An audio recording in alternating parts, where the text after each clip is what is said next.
Welcome to the Infinite Women podcast. I'm your host, Allison Tyra. Today I'm joined by Dr. Marsha Gordon, Director of Film Studies at North Carolina State University and author of Becoming the Ex-Wife: The Unconventional Life and Forgotten Writings of Ursula Parrott. So, first, could you introduce us to Ursula?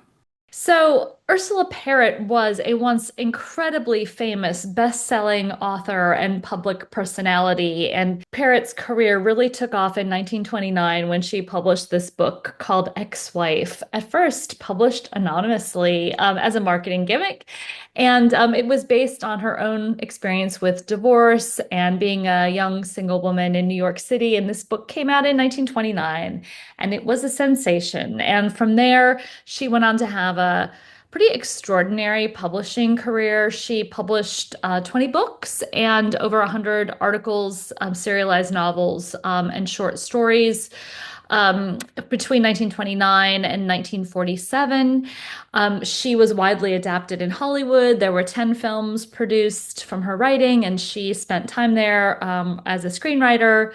And she was in the newspapers all of the time. She was after her first marriage and her first divorce, she had three more.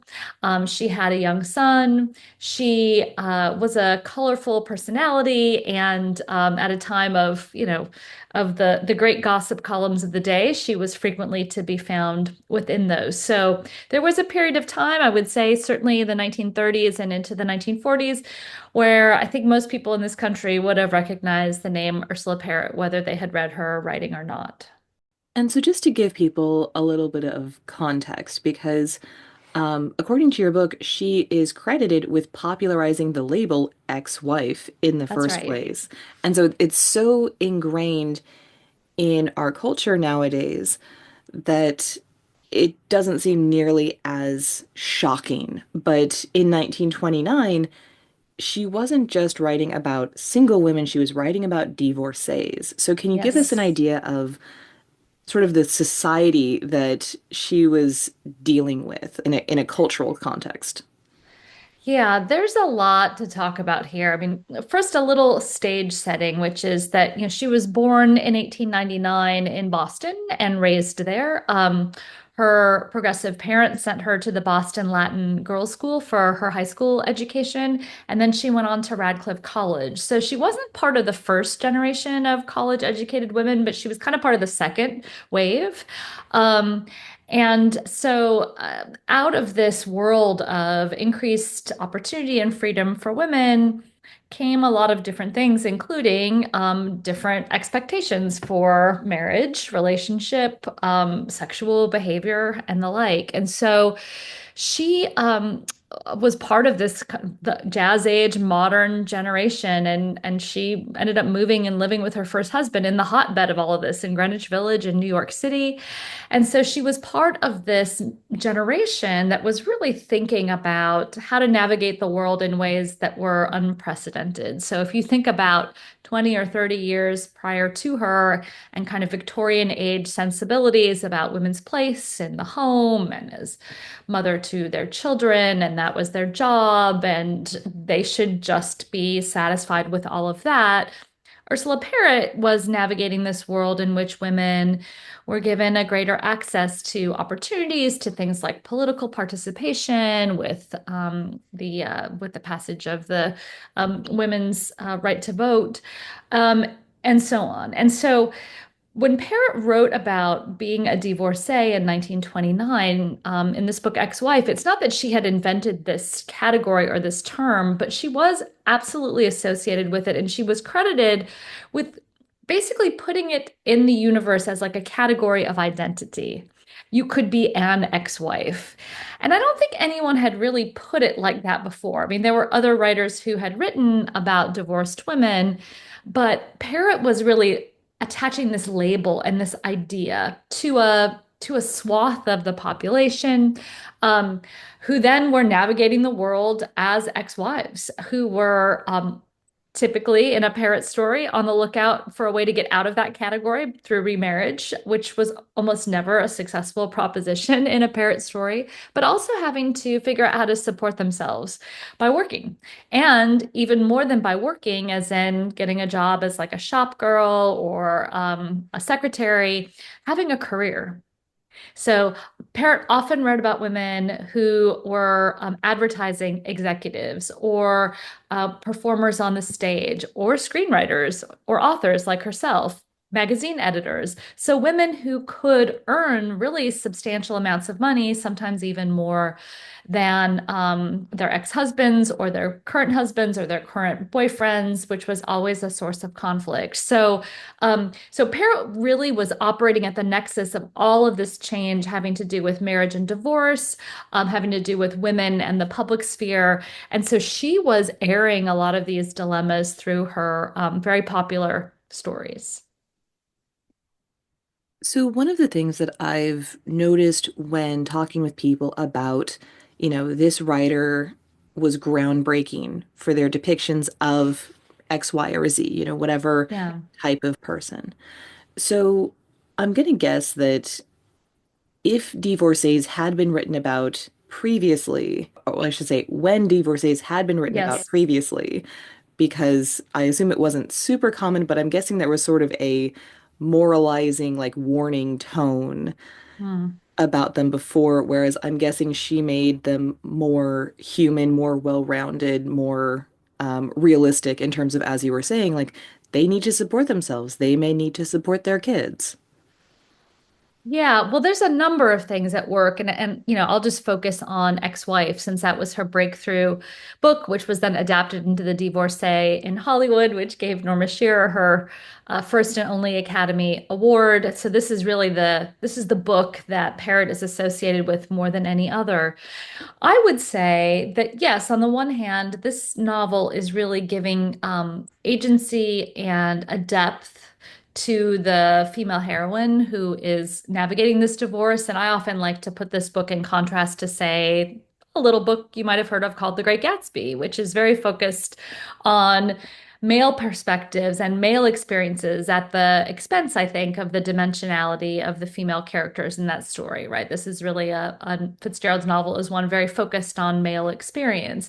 And Parrott's novel is very focused on Patricia's experience. But what's so essential to her kind of narration of Patricia, to my mind, what is so innovative, what is so radical, is the way that Parrott really explored the darker sides of this experience. So, in the novel, Patricia's husband is physically violent with her.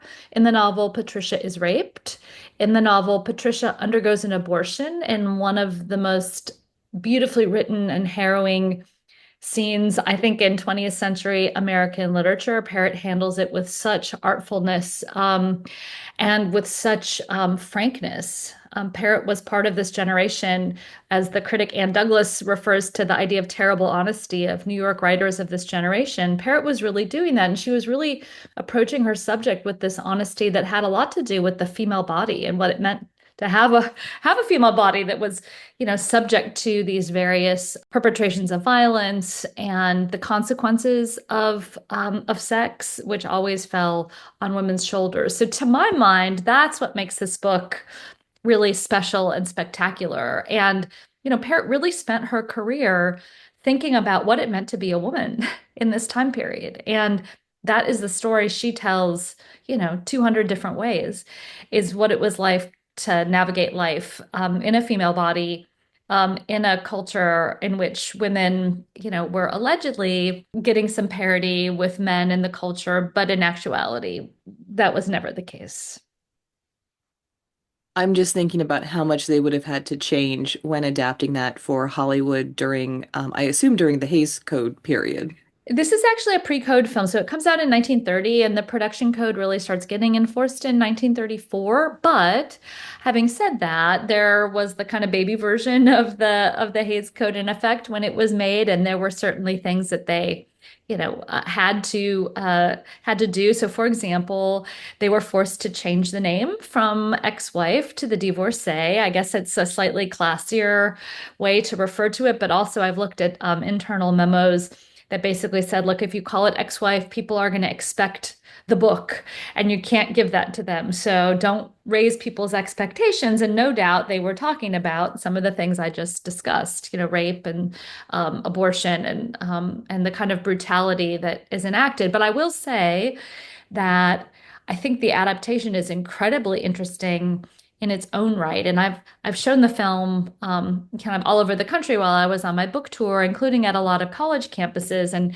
students, young people really respond to this film, especially to the kind of central core tenet, which I didn't even really explain, which is that the plot revolves around the breakup of a marriage, obviously, but the reason the marriage breaks up is that the husband gets drunk one night and has sex with another woman and confesses it to his wife. And she decides, in the modern way of, accepting people, on modern terms, not on Victorian principles, that she will forgive him and let it go and, prioritize their marriage above all else. Well, he goes out of town and she gets drunk and reciprocates the adultery. And when she confesses it to him and says, like, look, this is what you did. I did the same thing. I've evened the score, as she puts it. He cannot accept it. And he is a total hypocrite. And I think, especially watching it today,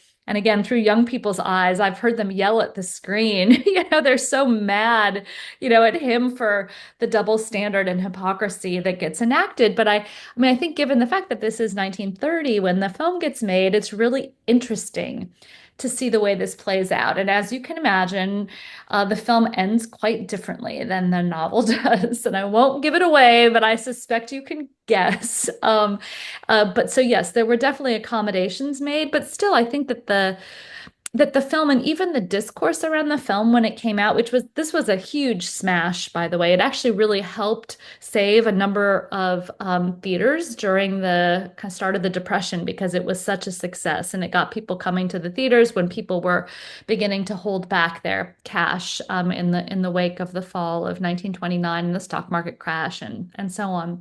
So this was an immensely popular film, and I think it was a conversation starter for people, right? In the same way the book was, but it had a very different reach because even though the book was wildly popular and a bestseller, movies just reached, hundreds of thousands of more people than a book ever would. I do wonder how many people saw the movie and then went and read the book as well. Yeah, I suspect a lot. The ex-wife was also serialized in a New York newspaper. And by the way, it was serialized as the stock market was crashing in October 1929. So one of my favorite details of Parrott's life is that she got her first big paycheck like as the stock market was crashing. And the poetry of that is that it was, if she'd gotten it a few months earlier, she might have invested it, right? As one would be inclined to do with a huge infusion of cash. But she actually got, her big initial payday when everything was falling apart in the country. So she was really able to ride that wave of economic success. And unfortunately, she was not very good with her money, as I discuss in great detail in her biography. But she did have a lot of capital flowing. And of course, when you work for Hollywood, you just amplified your income, many, many thousands fold. And so she had this for a good decade or so, she had this fantastic loop of writing and adaptations and serialization in magazines and really a pretty tremendous reach in the culture. One of the things I like to remind people of when I invoke The Great Gatsby is that it sold less than 25% of the number of copies that Ursula Parrott's ex-wife did when it came out in the 1920s. And it was really only after World War II that it began to kind of ascend into the popular imagination. So I like to think that after all these years of neglect for ex-wife, with it only coming back in print basically in 2023, for the first time in many decades, and now being translated into, I think it's been translated into at least 8 different languages, Spanish, German, Dutch, Italian, and so on, that maybe it's time for an Ursula Parrott and ex-wife revival, and people will start reading and thinking about this book again.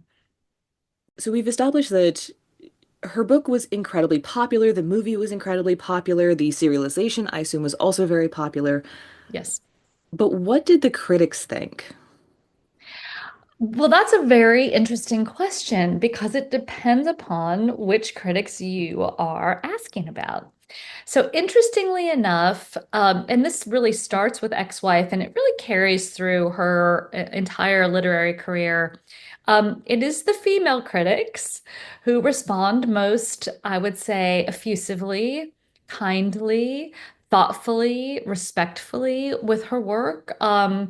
It's really interesting to see the way that women critics in particular were kind of recognizing Parrott's ability to identify these cultural tensions and kind of talk about them in a very accessible, compelling way, not idealizing. I mean, Parrott was not some kind of fantasist about how amazing life was for women in this age. Her tales are almost always cautionary and almost always tragic, especially for successful women who she can really rarely find a kind of glimpse of happiness for at the end of the story.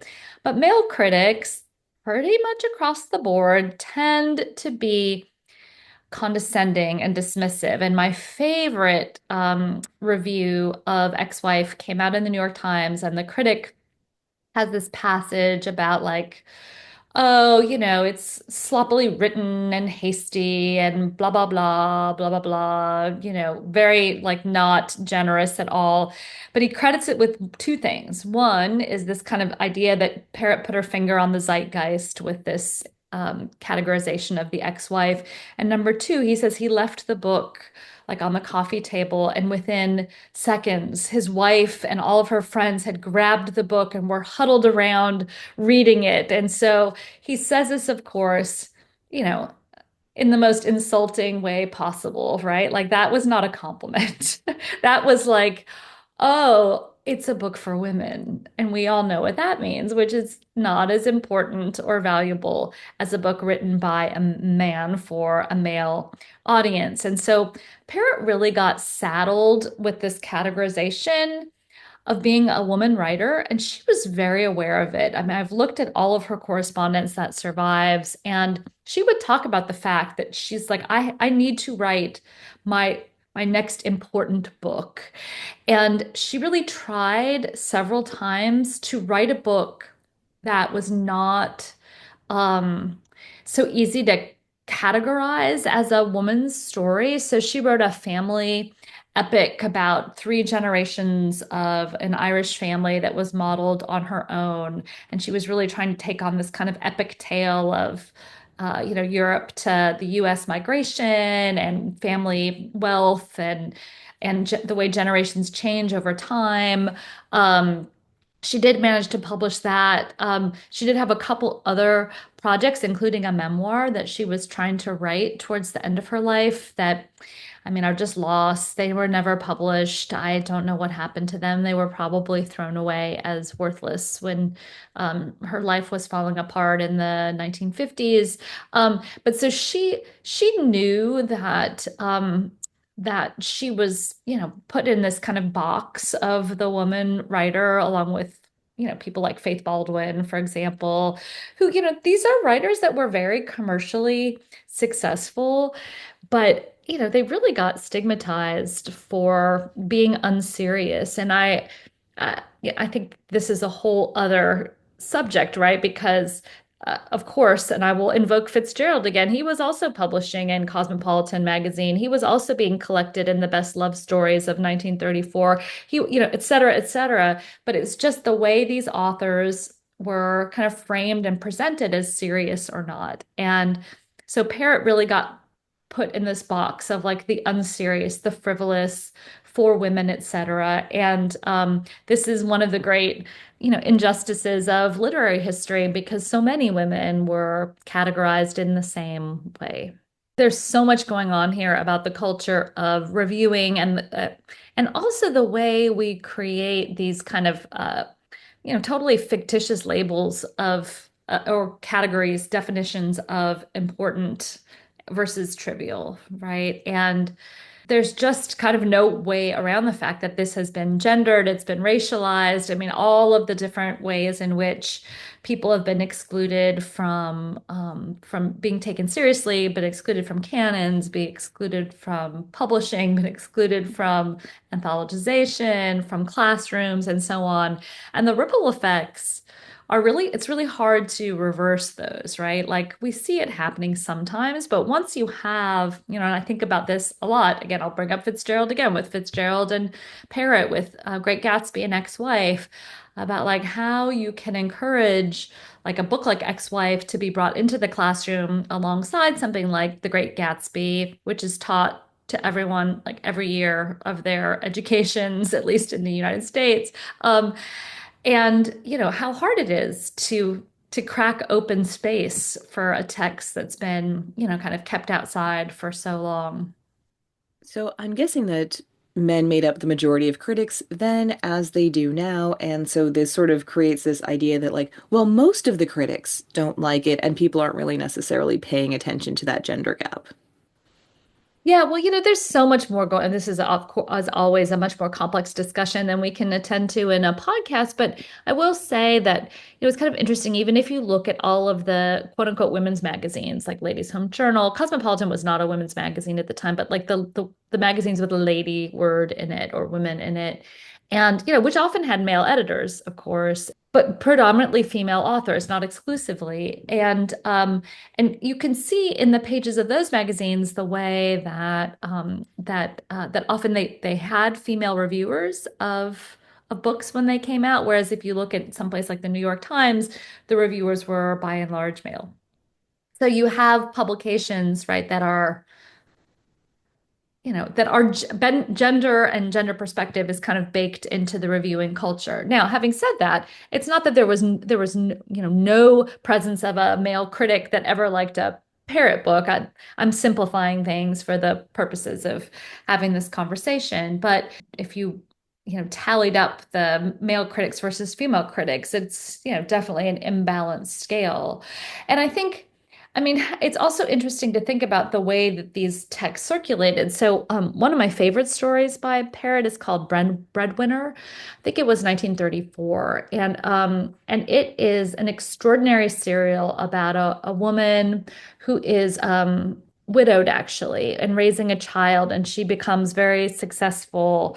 And the whole nature of the serial, which is basically a novel that's just kind of parsed out over a series of months in the magazines, is that she falls in love with this man who is actually kind of like a failure, who does very little. And then the stock market crashes, and he's had all of his money in stocks, and he doesn't do anything in his job. So he loses all of his money in the crash, and then he loses his job.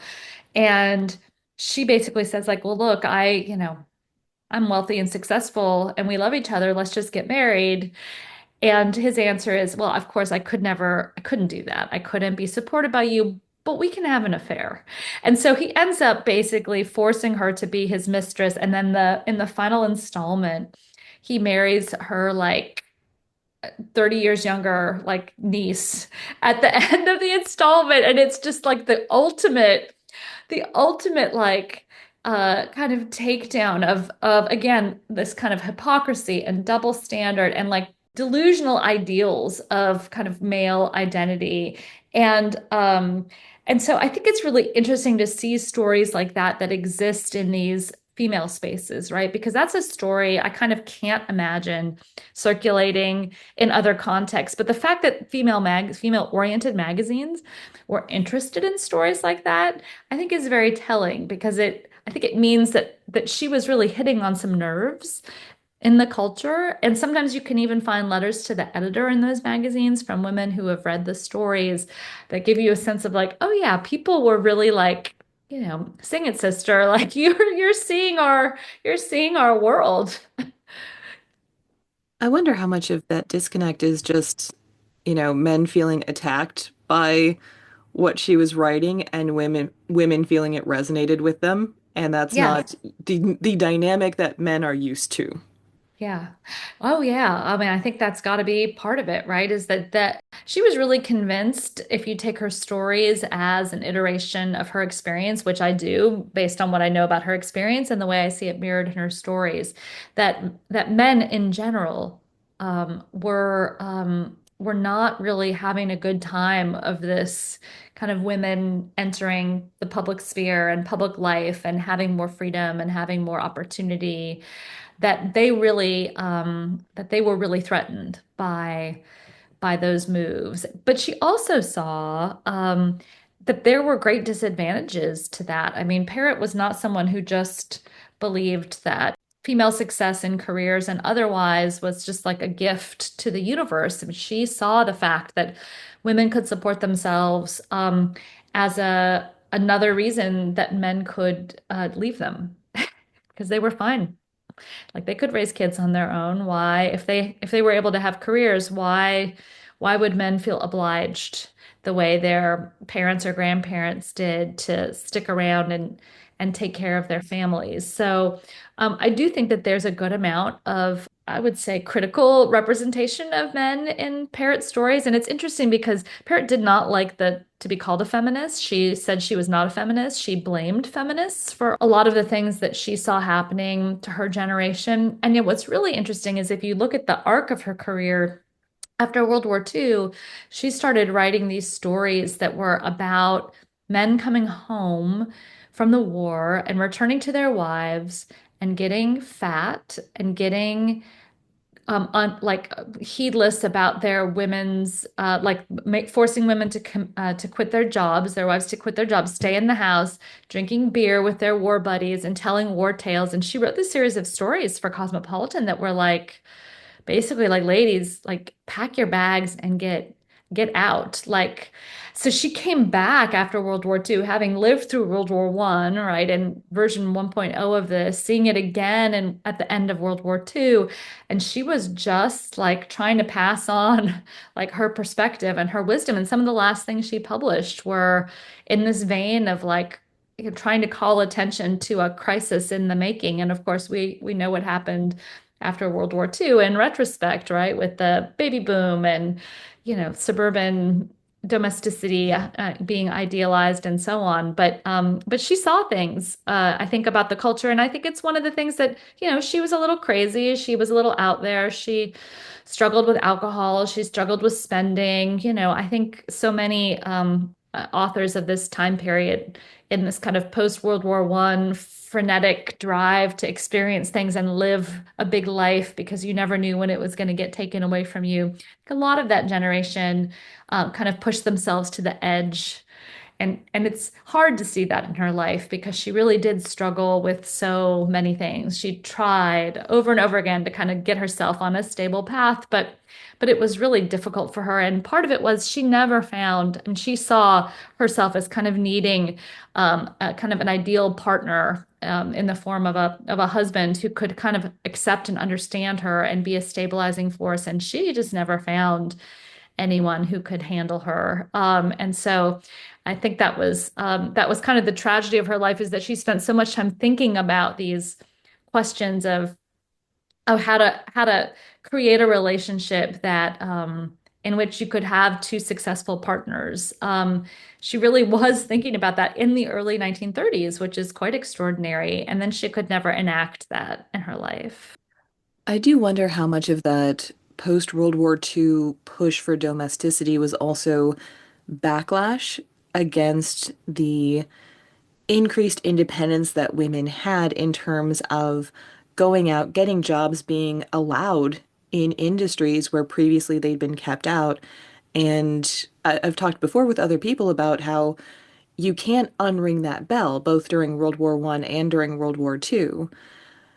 Once women know they can do that, Yeah. it's a lot harder to convince them that what they've been told is the norm, like what Yeah. they've been told is right and proper is the only way because they've seen it isn't.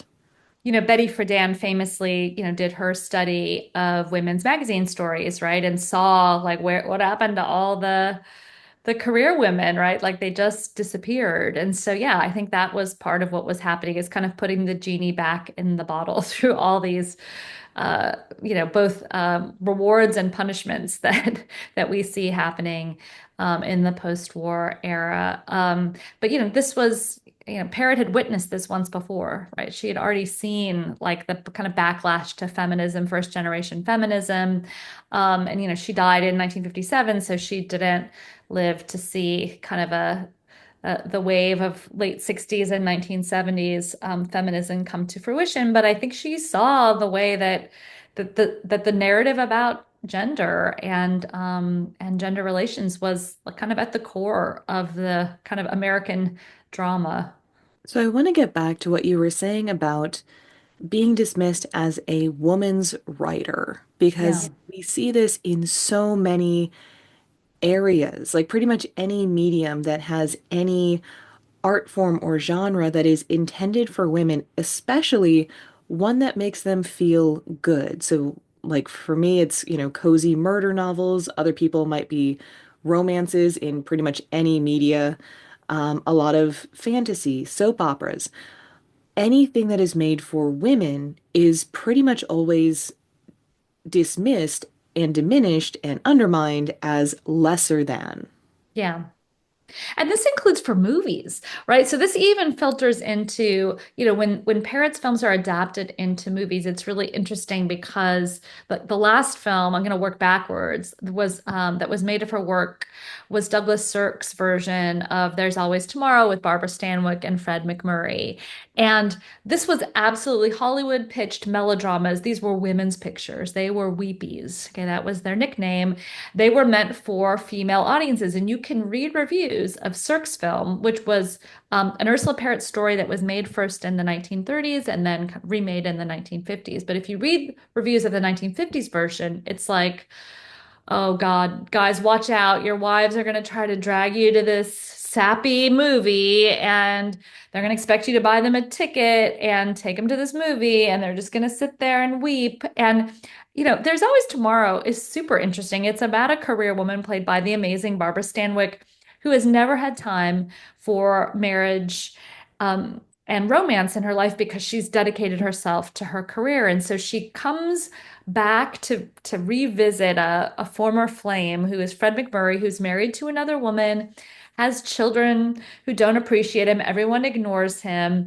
And basically the premise is that they are either having an affair or like on the verge of having an affair. It depends on how you want to read it.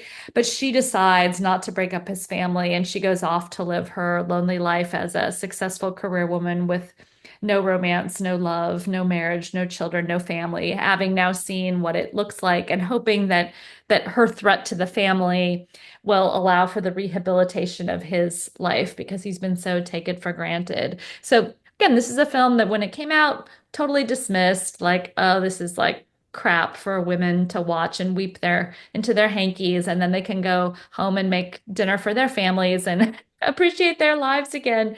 But after the fact, I mean, Cirque has become one of, I think, the most interesting filmmakers in terms of people who study film and who think about film history because he was so open to, here was this man making these films that were so embracing of women's experiences. And he was really an unusual filmmaker who did not find emotions shameful, who really kind of embraced them. And so I think a lot of this has to do with yeah, the kind of values of the culture. And so often in a parrot story that gets dismissed as like women's, romance, like that's always the label. If you look at the actual story, it's not a romance. Like I would say 4 or 5 of Parrot's stories are actually romances. What they are almost always are failed romances and they're cautionary tales and they're career women tales. So like another perfect example to me is maybe my second favorite Parrot book is called Next Time We Live, and it was remade as Next Time We Love in Hollywood with Jimmy Stewart and Margaret Sullivan in 1935. It was Jimmy Stewart's first starring role, and this is an unbelievably modern story. Like, I love this film. Everyone should see this film. Everyone should read this book. I would love for this book to come back in print. I would love to work with someone to get this book back in the world. But it's about a couple, a male journalist and a woman who's an aspiring star of the stage, who get married and have a kid. And he loses his job, and she decides to take work, and she starts ascending, and basically his career is stalling, so he has to go abroad. And long story short, their lives are driven by their career. They spend no time together. She raises their son basically on their own. And then she ends the novel by basically afflicting her male character with consumption, like the classic killer of so many women in, 19th century novels, and killing him off. I mean, it's just this astounding story, and it's so touching because it's not the book nor the film doesn't damn either of these characters. It's really working through, like, okay, what happens when both members of a family prioritize their careers? Like, no one's got, like, how do you do that? And so anyhow, my point being that to me is not a romance. That is a book about, a dual career family trying to make it in the modern world. And in that way, I think it's every bit as modern as any of the other male authored stories of that, decade, that were exploring life in cities and suburbs and so on. So it doesn't have even the characteristics that one might associate in a negative way with, degraded women's romance writing. I mean, that's the funny thing because those examples that I was listing, like cozy murders, romances, that sort of thing, Yeah. one of the reasons that has been put forth that like why these are so popular with women is that women are treated well in these stories. But as you were saying, she's getting told that she's not serious when she's writing about abortion and abuse and rape. So this clearly doesn't even fit that criteria of stories where women get treated well and and have nice things happen to them.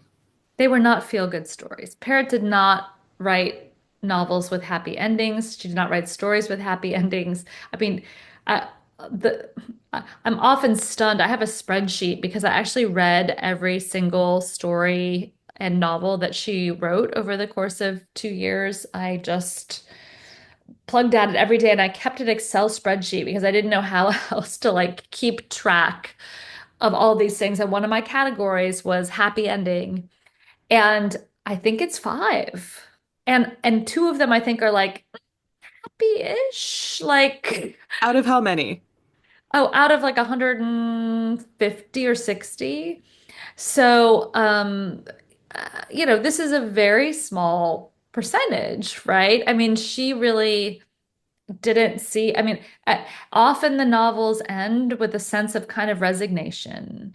So, like at the end of Breadwinner, that earlier serialized novel I was telling you about the successful woman who, can't get the man she loves to marry her, only to sleep with her. The end of it is that she and another successful woman decide to rent like a Park Avenue apartment together where they'll be able to throw a lot of great parties. That's the end. It's a pretty grim end, right? Economic success, comfort, a little bit of community, but it's not a happy ending in any conventional sense of that term. Do you think, though, that that may have been part of why she was popular? Because a lot of women's media, both at the time and I would say today, does in itself kind of talk down to women, right? It doesn't necessarily present realism and it acts like things are going to be tied up with a neat bow at the end and everyone's going to live happily ever after. So do you think that that's part of what appealed to women is that here's a realistic story? Yeah. I mean, it's so hard, of course, to make a broad generalization like that. But I will say, just based on the female critics, the book reviewers that I've read, of Parrott's work, they absolutely responded to that. They absolutely appreciated that she was kind of getting her hands dirty by working through some of these kind of complex, unsatisfactory kind of narratives that were happening in the culture. And, Parrott drew from her own life so extensively in her writing. It was really kind of shocking to me as, when I first encountered a Parrott novel, it was Ex-Wife. It was like a totally random encounter, and it's what sucked me into the world of Parrott. And as I learned more about her and kind of tracked her personal life to her stories, I was like, oh, okay, well, she took that and put it in this story. And she took that and put it in this story. And she, took friends and, stories that she was hearing about in her various jobs and encounters and narrativized them and changed a few things about them. So she was, in fact, brokering very much in the real world. And she even, was really committed to things like historical accuracy of what was happening in the news at the time of her stories. You often get references to politics and headlines. She was very anti-war. She threw fundraisers for the Abraham Lincoln Brigade, which were controversial.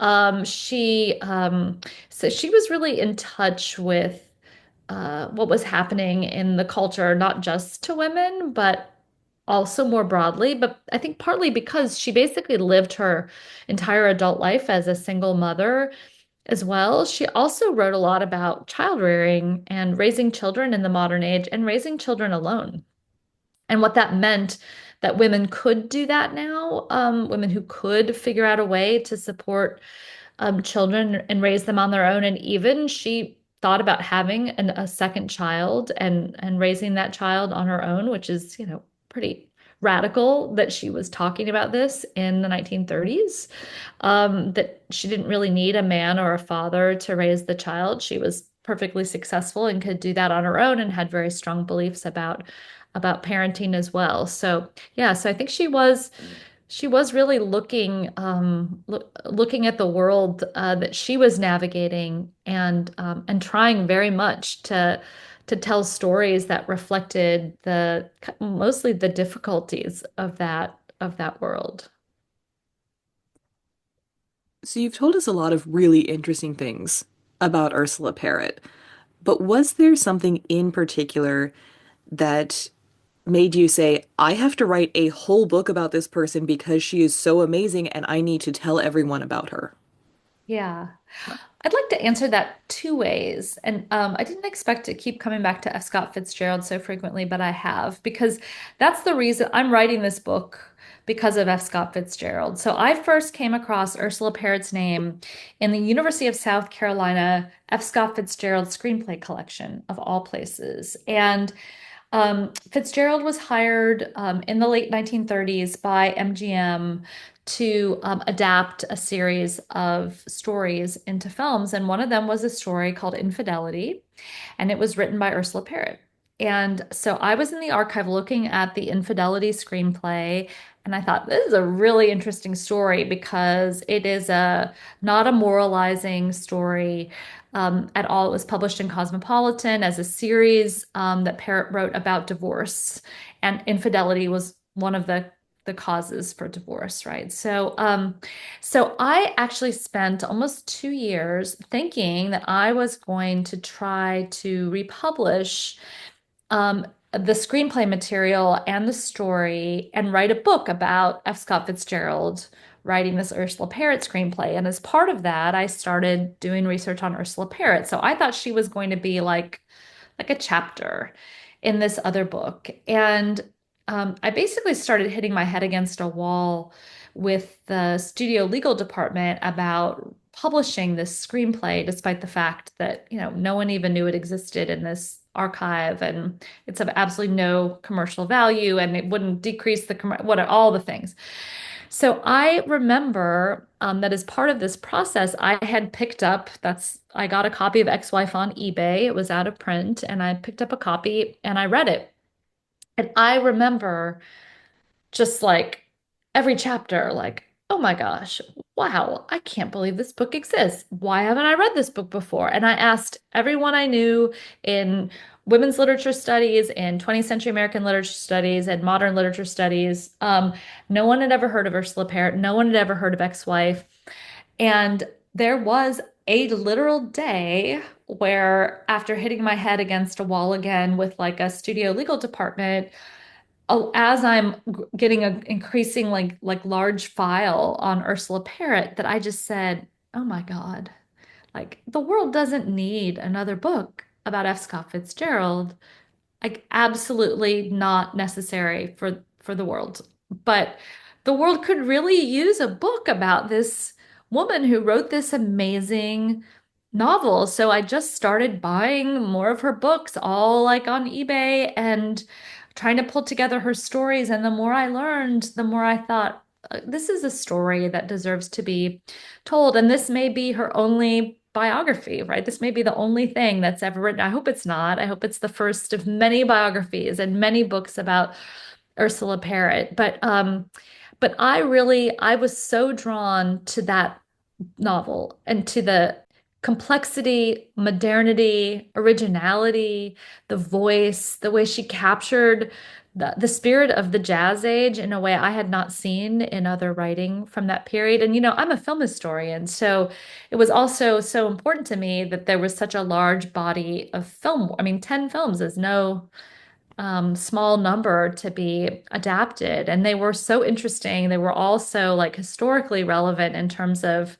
the way they were produced and who was in them, their Academy Award history and all of those things. So yeah, so that was kind of the confluence. And then, you know, she also lived big. I mean, this is a woman who didn't do anything in half measures. So her affairs, her divorces, her scandals were like unbelievable, like unbelievably juicy. Like when I started turning up some of the headlines, about this kind of crazy story when she smuggled a soldier who was accused of a federal charge for marijuana dealing. She smuggled him out of a minimum security facility, military base during World War II in Miami for a night on the town.